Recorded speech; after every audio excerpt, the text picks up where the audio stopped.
So it gives me a lot of pleasure to introduce Jennifer Richter, our poet tonight. We're delighted to have her reading at the Pond House. Her book, Threshold, was selected as a finalist in the 2011 Oregon Book Awards for poetry. It was published by Southern Illinois University Press in 2010 and has become a national bestseller. She was awarded a Stegner Fellowship and Jones Lectureship in Poetry by Stanford University, where she taught in the creative writing program for 4 years. She earned her MFA at Penn State University, and her work has appeared in many national publications, including Poetry, Plowshares, the Missouri Review, Calyx, Cloudbank, and A Fierce Brightness, 25 years of women's poetry. She's been leading poetry workshops for 18 years, first at Penn State, then in the Bay Area, and now here in Oregon. She's also taught poetry in elementary schools and with a Portland-based community of writers program, and she teaches for Stanford University Online Writers Studio. She lives in Corvallis with her husband and children. She has a website, which is in the invitation, so if you want more information, contact her.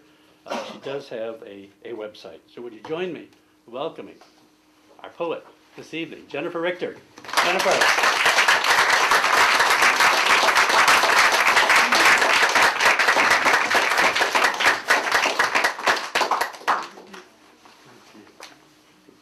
Well, I told Tom, this was immediately, I walked in, and it's about the most inviting place I've ever been to read. It's amazing. I mean, you know, it's like somebody's warm living room and all of you gathered, and I'm really grateful you're all here. Thank you for coming out. Seems to me a perfect way to start our new year off. I'm grateful to Tom, certainly, and to the Milwaukie Poetry Series Committee for inviting me. Many thanks to the Ledding Library and also the friends who are here hosting us. Yeah, I'm really thrilled to be here. This first poem is set in El Paso, Texas. Prisoners in El Paso County Jail invented, along with their loved ones, a language to communicate with each other. So those on the inside with those on the outside. And it's a visual language of symbols.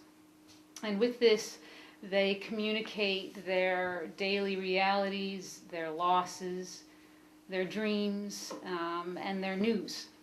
So, for example, one of the symbols that shows up at the end of the poem is this. And this poem is called Laying on Hands.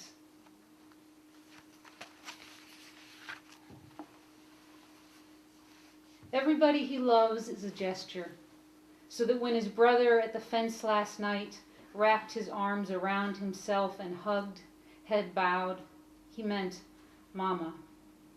Then the word, two palms together, flat out in prayer, dead.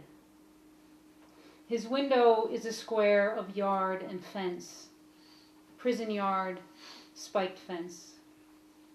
Brothers, cousins, lovers stand for hours on the free side and use their hands to tell the news, in case he's looking. And he's always looking, unless he's with me. Once a week, he shows me his poems, and though my tag says teacher, I tell him, don't change a thing. He makes me see how much my poems lie. On his arms, the bones show through. And on his fingers, the tops of his hands, blue inked bones set apart like boxcars run the length of his trapped skin. It's not like looking inside him. He says the tattoos are something he asked for, and these years at county, El Paso County Jail. Injustice, he says, is when you get what you didn't ask for. We've missed a week. Last time I was seamless. Now my scar, he can't bear it. Sees me as walking good, and he's wild that he can't protect me, not from the streets, not from my body gone wrong. Says I didn't ask to have part of me cut out, and he's had it with bad news. So before the guard rushes up, he puts his palms to my belly, thumbs hooked, fingers splayed. With his hands he makes a bird of bones that flies as he's pulled away. Makes the word he's always waiting for, fluttering at the fence. His child, brother, cousin, lover, paroled, escaped, got out somehow, gone.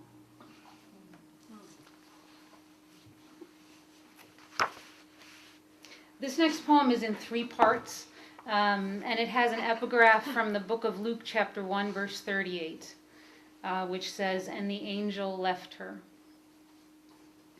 Annunciation. 1. Last spring, my neighbor who thinks babies are the answer to everything said, "You must be pregnant." Weeks, my low ache no doctor could explain was maybe something reproductive. The day I stripped down for the ultrasound, you and I were already grieving with the idea of us alone, family of 2, when the screen swept green and came up with nothing. Finally, surgery took what I could live without. But by then I had believed my neighbor, felt my breasts grow heavy with milk, and carried the new low weight in my hips. At home, where she was waiting at the fence for me, she hollered, "I'm due in December," stretching her shirt tight across her belly. 2. Any day now. My neighbor paces her yard, then digs deep holes in the earth to get her body and her baby moving. She loves babies, loves less what they become. The youngest is always her favorite. And why not? Who's to say how to live in the wake of the angel? Her husband gone before the 3rd was born, the 1st already growing into his father's face and crossing streets alone. 3. Oh, month of miracles, bless us, deliver us from darkness. By 9 each night her kids leave her for sleep. Each night she waits for them to need her. Angels must be what we wake to. Faith, our way of asking them to stay. The oldest at her bedside now, on his lips a dream he can't explain, and you, reaching across the sheets for me, dream of child in your breath. You who held me last spring when I woke from surgery's dark. You, all bright light and good news.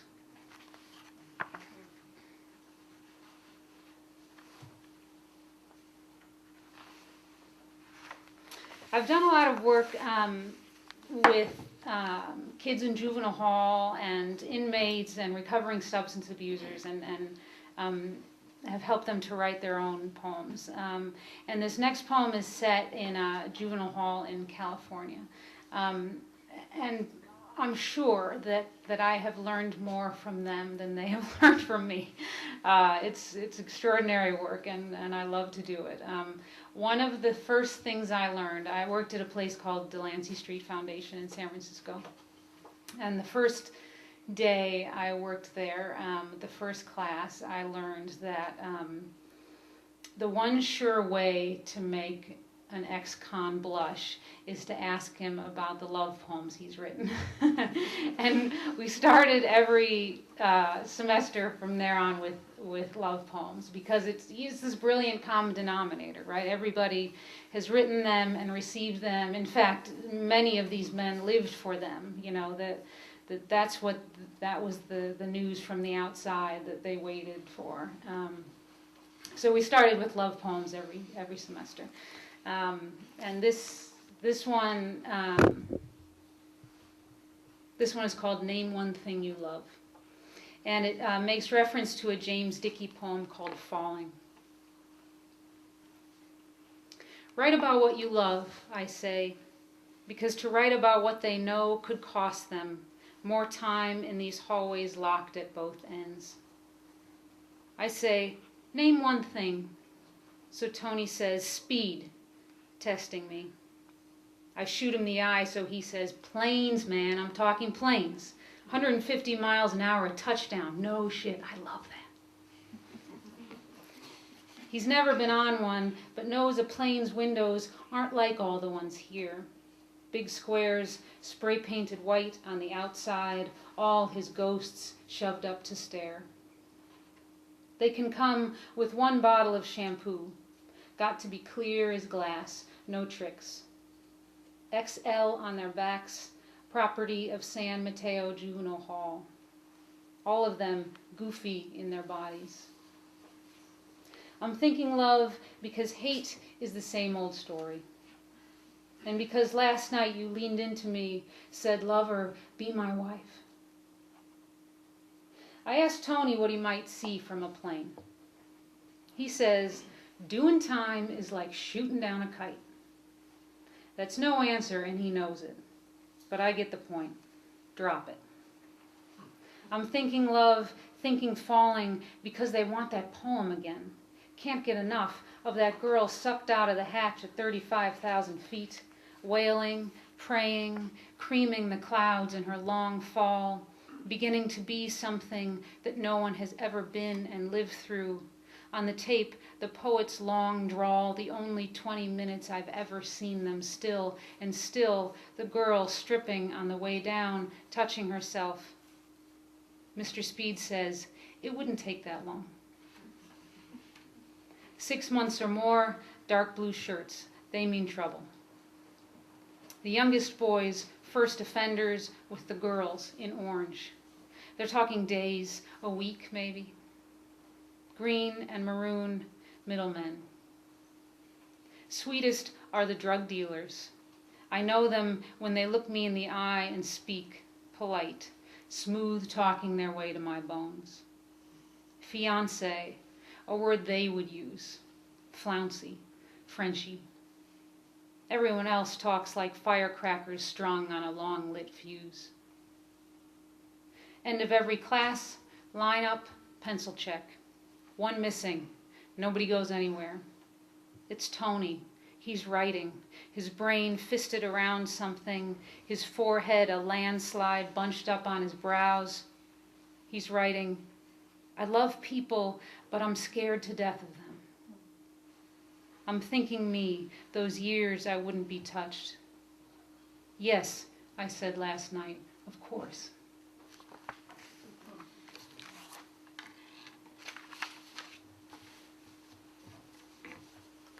The first, so we have a daughter who's almost 11 and a son who's 12, who look nothing like us. They have this crazy red hair that's great, but they don't look anything. They look like each other, but nothing like me or Keith.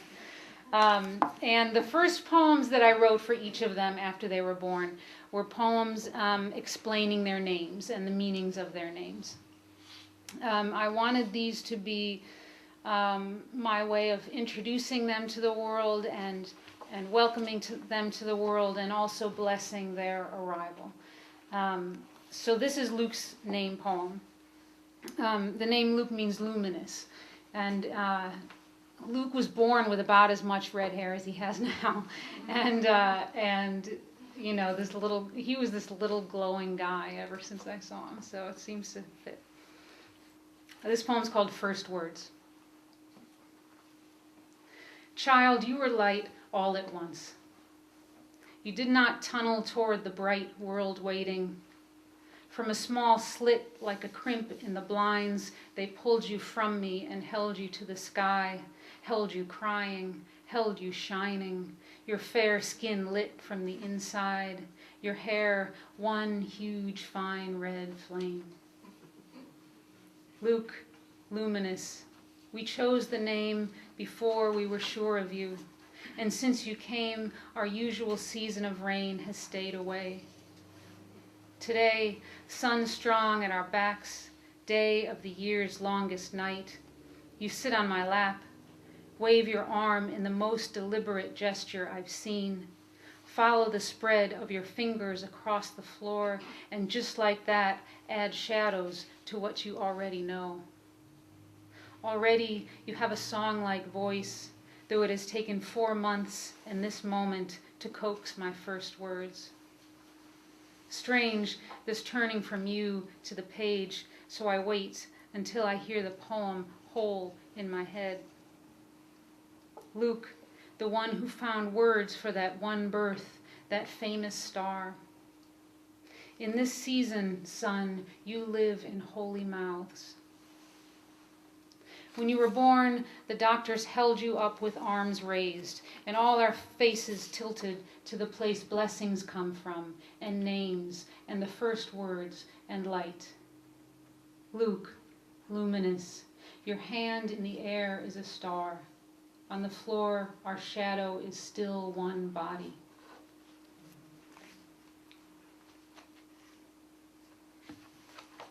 This is the title poem to my book called Threshold. Threshold, where mothers prop themselves, welcoming, waving, mostly waiting. You are a frame your child passes through, the safest place to stand when the shaking starts. You brace yourself. He draws you like this, arms straight out, too stick thin, but the hands are perfect, splayed like suns, long fingers. The hands he draws for you are huge. Thresh, hold, separate the seeds, gather them back. In his pictures, you all come close to holding hands, though the fingers of your family never touch. You're in the middle of all this reaching. I brought, so mostly I'm going to read from this tonight. I brought a few new ones too to share with you. So I'd like to read you one of those now. This is, I imagine most parents might relate to this title, which is, I'm used to feeling like I'm moving even when I'm still. In the ferry's dim-lit belly, we sit in seats our lives have recently assigned. Father, driver, mother, passenger. Behind us, soothed by the boat's loud drone, the baby finally sleeps. Yellow fluorescents stripe the hood, the dash, our laps. We squint to get a glimpse of what's ahead. Sea spray on the windshield settles into salt. A bit of home, damp waft of rumpled sheets drifts in, then fades. Lately, my body's felt docked, as in all aboard. When he leans toward me, the boat's black ramp starts grinding down. Mothers pull their children from the rails. The next poem I'd like to read is the beautiful broadside that I hope you got a copy of. I'm thrilled to have it, so thank you. And it's called What Is My Body Without You? My son's pajamas unsnapped on the floor, small husk of his body relaxing on its back, legs and sleeves still filled with his rush. This part of him hasn't outgrown my arms and sometimes lets me lift him up our steep stairs, carry him to bed, and pull his shade against the gray, thin winter sky like milk my daughter wakes up wanting. In the last days of lifting her to my breast, I fill her less than the air already gone from my son's flat shape. Twice like that, I have lain back, the doctor opening me along the same clean seam. Each time I was watching. With a few tugs, the child was out, naked and heading toward other hands, each child cut loose before I knew it.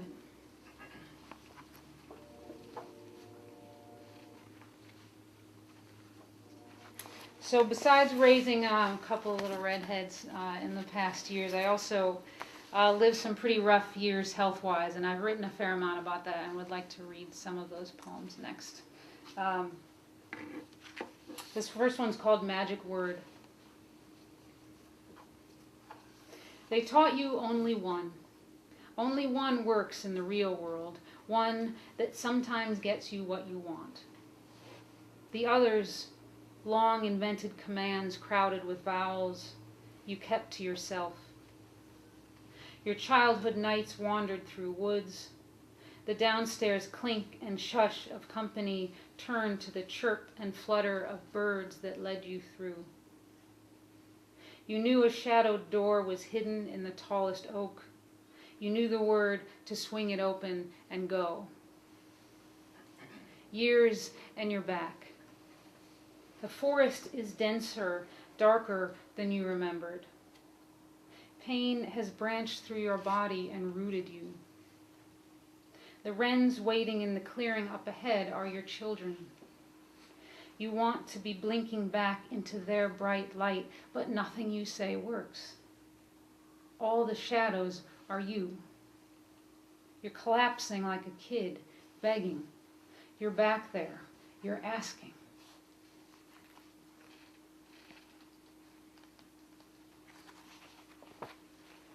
She asks about death, then draws.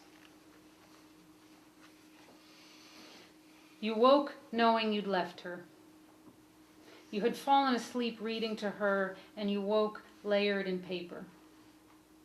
She'd lain herself on your legs, making drawings, whole bodies floating. A girl's gone missing, plucked from your town close enough to the sea to sound like it. A rumbling hush of suspicion. Flash of fish and the pelican swooping. Your daughter knows that oceans explain what you can't. Depth, distance, diagnosis that drifts you too far out. You leave her, and then one day you'll leave her. When she asks each time, you look her in the eye and lie.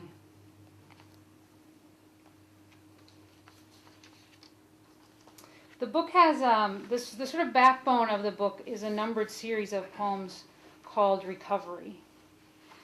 And this is the first of that series. Recovery. Health means nowhere to hide.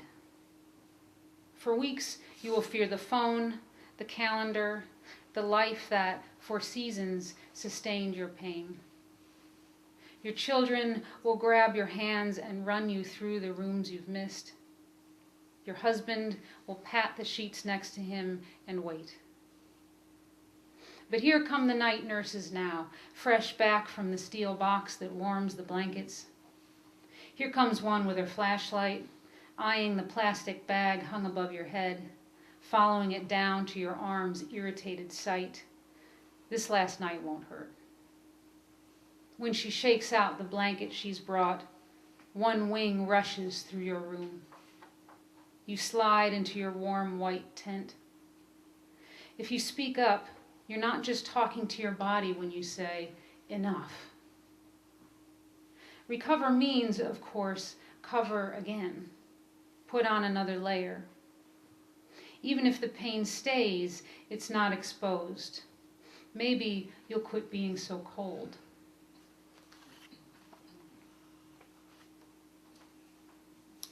And a couple more new ones. This first one makes reference to the, it's called the Wong-Baker Pain Faces Rating Scale, which are there are 6, and the sort of cartoonish faces, right? Little line drawings from 0 to 5. And, on the far left is a smiling, very happy face with a 0 saying no pain. And on the far right, and it gets, the face gets increasingly distressed looking until number 5, which is a frown and face crying, and it says hurts worst. My sense is it was developed at first for kids to, instead of saying describe your pain, you could just ask them to point at a face and get a pretty good sense of what they were feeling. This poem is called The Pain Scale Faces Make a Front Row Watching Him. My doctor's packed the place for years because he's known for making huge things sometimes disappear. His routine is predictable, effortless, keeps him coming back. Pick a number, any number. He's pointing to his framed pain scale. He pauses for effect. The 6 sequenced faces are a kid, time-lapsed, at a magic show gone wrong. On stage in Vegas once, the rare white tiger snapped. Inexplicable, my numbers creeping up each week. My doctor backs out quickly, as if dragged off in some beast's jaws.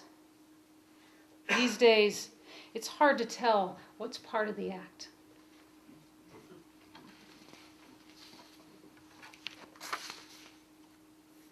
This one is called Pleasant, Healthy Appearing Adult White Female in No Acute Distress.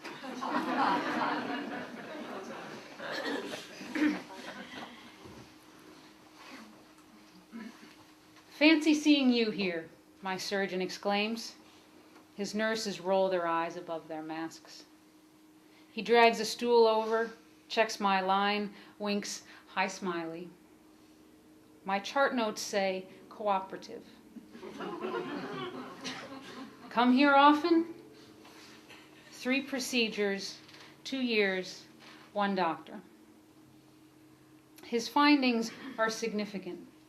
Put me under and I'll laugh at anything. What's a girl like you doing in a place like this? He's warming up. He's counting down.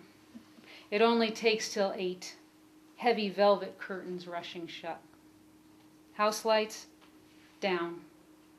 His whisper from the wings, we've got to stop meeting like this. Did you hear the one about the woman whose illness made her confuse happiness and sadness? When her doctor said, how are you? She grinned, never better. Then she wailed, never better.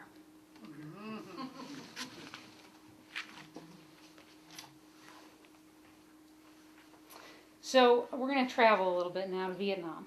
My husband and I, before we were married, took a trip and spent a month traveling the length of the country. And at the time, I don't know if that's the case anymore. At the time, we were on foot, but pretty much everybody else had a bike. And so there were swarms of bikes, and of course they were going everywhere in the streets, and it was, you just sort of stepped off the curb and hoped for the best when crossing. And of course, because it was Vietnam, a lot of the bikes were in pretty bad shape and pretty close to falling apart. So this is a poem I wrote about someone who could help. And it's called Prayer for the Hanoi Man Who Waits for Breakdowns on His Block. One like him on every block, a man who crouches by his tray of parts, gears, plugs, bolts, sprockets, cogs, his greasy jewels displayed on slick black oil. But this is for the man on Hang Bai Street, the block before the lake, the man who looked away when I walked past, who dropped his eyes to hide the war of scars his body is.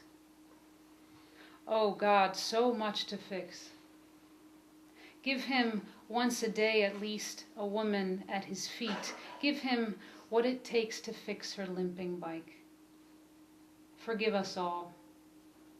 Make his next world one that doesn't always fall apart around him.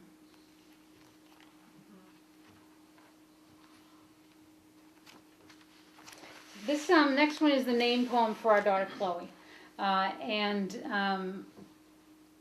It's also set in Vietnam, in the very northern mountains, almost to China.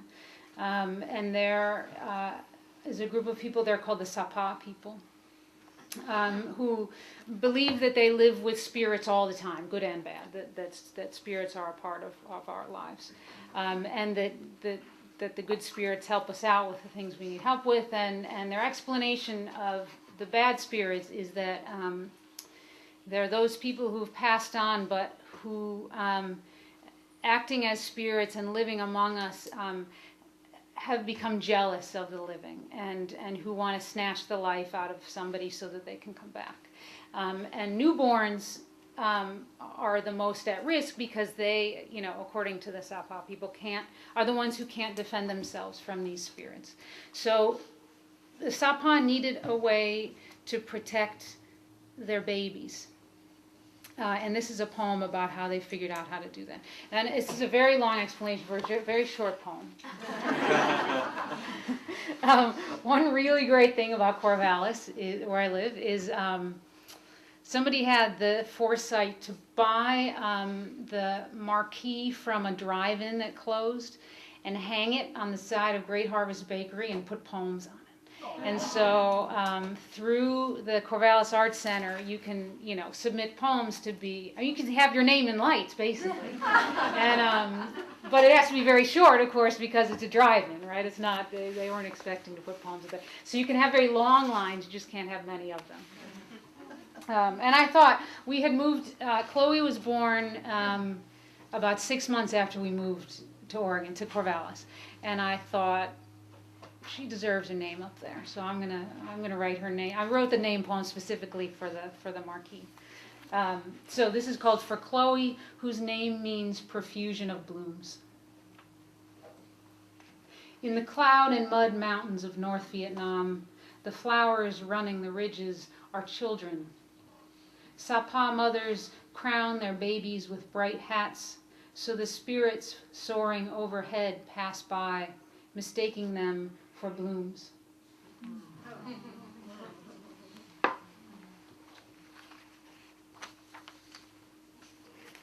This next one's for Chloe too. Chloe is great at these lobbing out these 9 p.m. questions that deserve about a 2-hour answer. They're right at bedtime, the lights are off and we've had our good nights and I'm backing out the door.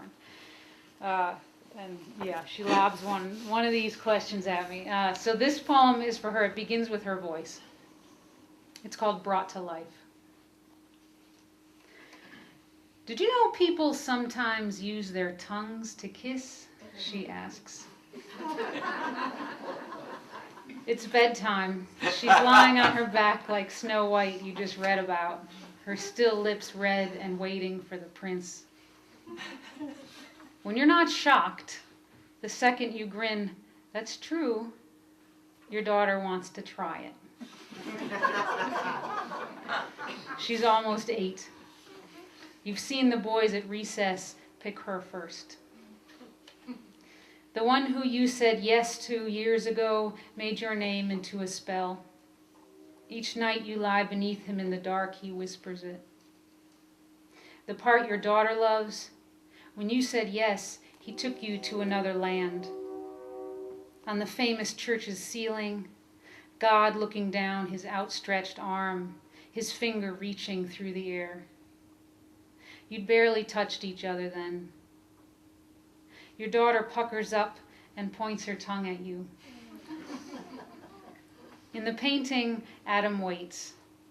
He's there, though really his life hasn't started yet. This is how she'll feel one day. You're leaning into her.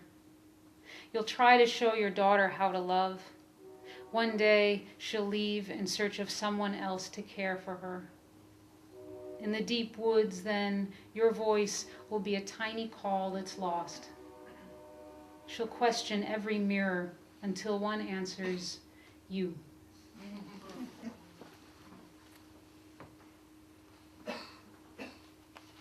Well, my kids are all about fairness, so here's one for my son Luke. One of them, my folks live in Chicago, in the house I grew up in, and my mom is one who never throws anything away, and which I complained about as a kid. But one time they showed up on a plane with a huge cardboard box for me, full of my childhood paintings and drawings and poems, and it was extraordinary. It was the best present I've gotten, and it was really great, actually, because the kids were very interested in looking at it with me and going through it. So I mention that because something that I found in this box was a little folded up piece of notebook paper, like in, I think it would be 6ths, but the perfect size to fit in the back pocket of your jeans, right? And in fact, once you carry it around in your jeans for a while, it gets smooth and kind of curved, right? And it had that shape to it, and I had no idea what it was, and I opened it up, and in fact was a love letter from a boy I knew in elementary school, and and so a line from his letter makes its way into this poem. The title I can't claim as mine. The title is from the Tupelo Press Poetry Project, in which I'm not sure they still do it like this, but they used to offer, a half a dozen titles, and then the challenge was you write the poem to go with the title. And if they liked it, they would put it on their website. So their title, which I used, was, "You were born to be mine, see? Why even fight it?" And the you is the speaker's son. I'm good at making hearts. 7 years ago inside me, I made yours. Bedtime tonight, you pull me close and whisper. You ask me how to spell admirer.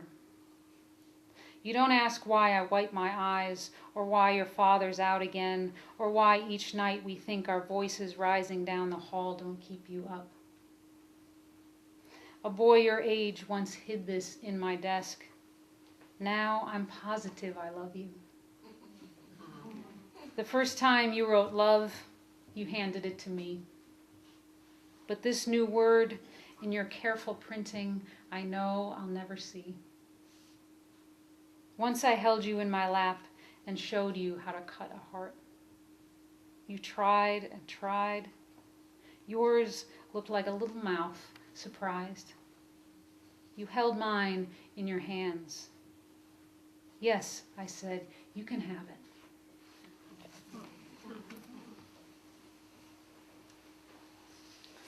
This is one more new poem. I wrote it one spring when there was huge wind and it knocked a number of houses on our block have flowering plum and cherry trees. And this one massive wind blew all the petals off in one shot. And so it looked like pink snow everywhere. It was this gorgeous, amazing thing. And even as they were coming down, and my son and his friend who lives down the street looked outside and immediately had this idea and ran outside and said, "Mom, come watch this." And their idea was to have a petal fight. I thought, this is what we got to do. And it was gorgeous, because these two little boys, are just covered in blossoms and having a ball. And so this was then. And the poem is called "Mom, Watch." Pink drifts line the street where my son crouches, scoops, and comes up flowering. His friend bends too, eyeing the size of Luke's pile. In this morning storm, our plum tree dropped every wet petal, and now the boys face each other, throw open their arms, collapse in laughter when the petals they hurl go up, not out. Tossing, stooping, tossing, children move vertically in the world. They leap into each deep puddle. They bet who can reach the highest branch. They climb our tree all the time. When Luke fell, I ran to him across the grass. A mother's life is horizontal. I drove. I paced the waiting room, folded his coat. At home, I pulled the covers to his chin. I wanted him to stay that way, but our natures aren't the same. In a moment, he was up. Now, I'm always watching that tree. More baby jays this year. Since he was small, Luke's pointed to the sky, loved anything that flies. One by one, each jay will fall or jump. I've watched the mother watch. I've watched her shuffle back and forth along her branch.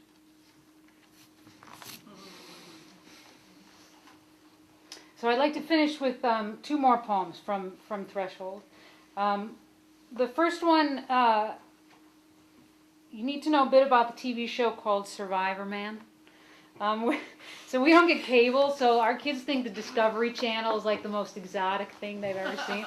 And they love shows like Dirty Jobs and what else, Cash Cab and all these, like Man vs. Wild. They just love this stuff. So I don't think it's on anymore. There used to be this show on a couple years ago called Survivor Man, which you can imagine is another version of these shows, in which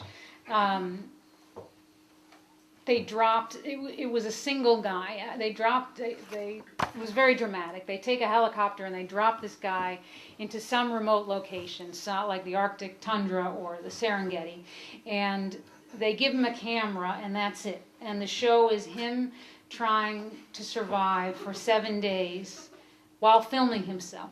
And so he has to find a water source, he has to hunt his food, he has to, all these things.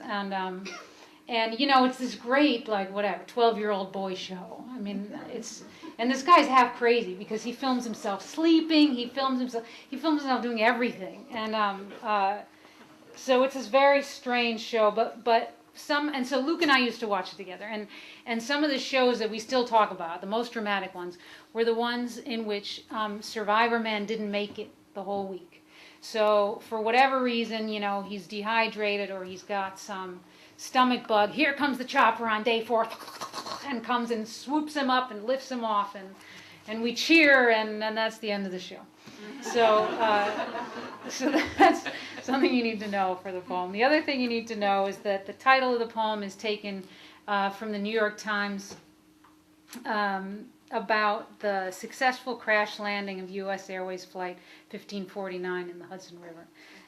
So the quote from the Times, which is also the title of the poem, is, give us the baby, throw us the baby. When my son calls, it's all about Survivor Man.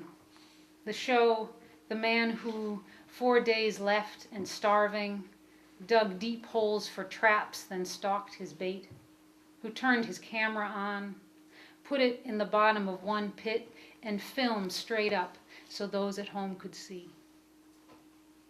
Away for the first time, my son notes how to live on his own. I'm the guy on TV, counting the days, talking to myself, lying awake, obsessing on what the body can't survive without. Water. It caught the jet today. Everyone's okay. My son's describing Survivor Man's camera, the bright circle of blue it filmed, the silence and the shifting sky. Then he says, you can't believe what all of a sudden fell in. On the wing, a woman clutched her baby boy. The Hudson rose around them. Though men on the lifeboat reached and screamed, she wouldn't give him up. Of course she wouldn't give him up. I've seen Survivor Man not even last a week alone.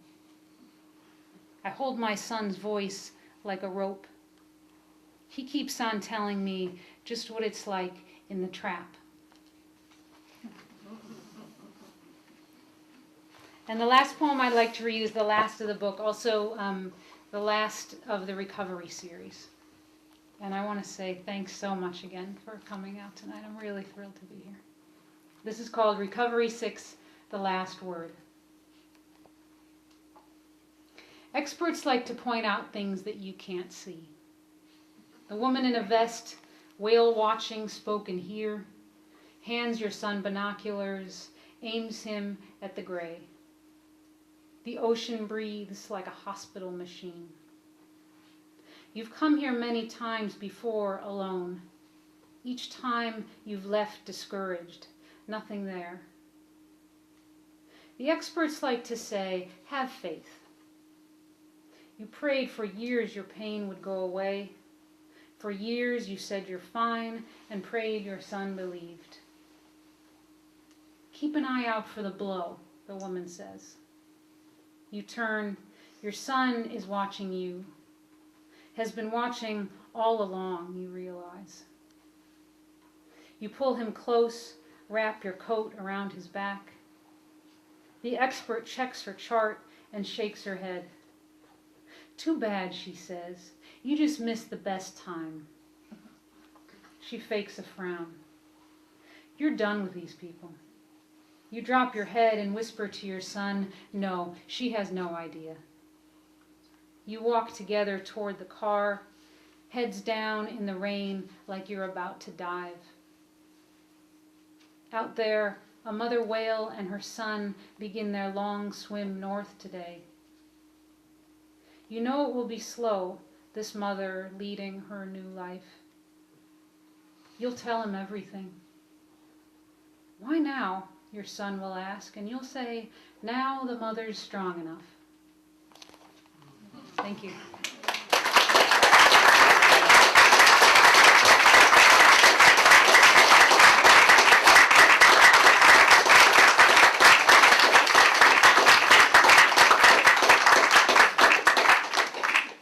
So how does this go? Do I get to stay up here and answer questions? Yeah. All right.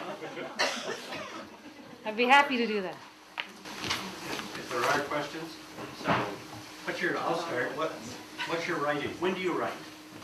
What's your writing practice discipline? Well, I'm best early in the morning. I get dumber as the day goes on. But it sort of depends on I would like to say I write, these exact hours every day, and I don't. It depends on my teaching schedule and my kids' schedule and all that. So, but yeah, I would like to say some part of every early-ish morning.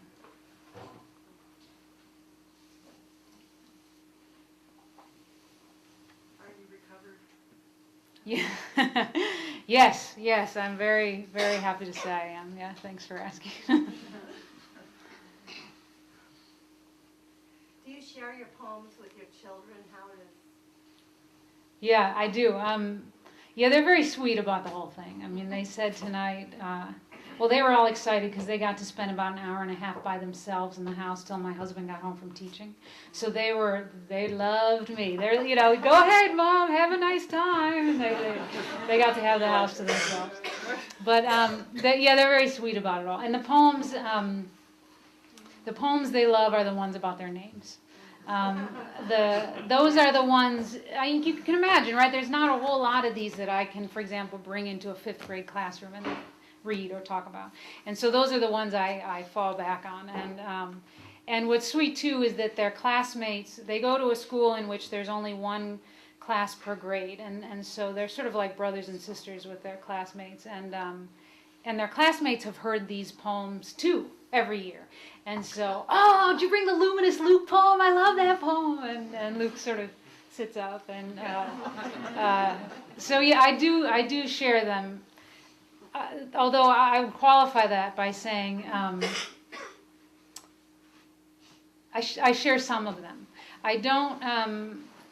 It has surprised me hugely that this book just sits around our house, various places, and that they haven't picked it up and started reading and started asking questions about a lot of stuff that they don't know about. And because this illness, thankfully, they don't have any memory of. And I don't know. I guess they have better things to do because they don't. They sort of are happy, I think, knowing that their name poems are in there. And, Luke's heard me read the Survivor Man poem and likes that one. And, I think they're not, they're sort of happy with what they know. And so I don't push it, but I do ask, I ask them what they would like me to read, and they always say the name poems. Have other poems come out of the box of souvenirs from your childhood? That's a good question.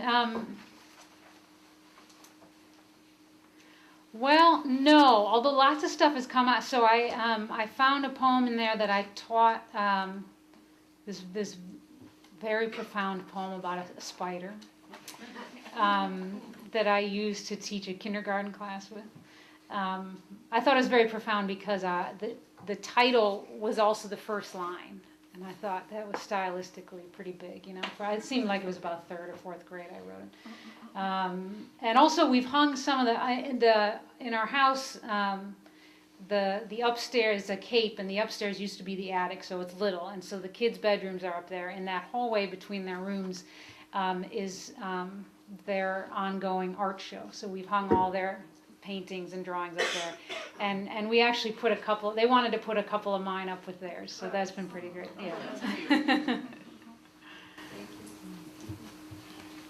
Is it difficult for you, or are you ever hesitant to write a poem that you feel might offend somebody, or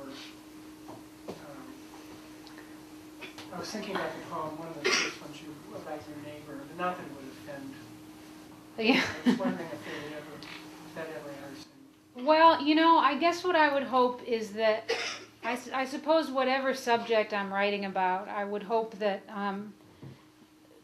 that I write about it with enough compassion that person, I guess part of that poem where it says, the youngest is always her favorite. I think is an easy thing to sort of criticize, and to say how awful. But I guess in the poem I tried to think about, so in what life might that be justified? How could I consider the sort of flip side of that, and thinking about the husband who's long gone, I guess I would hope that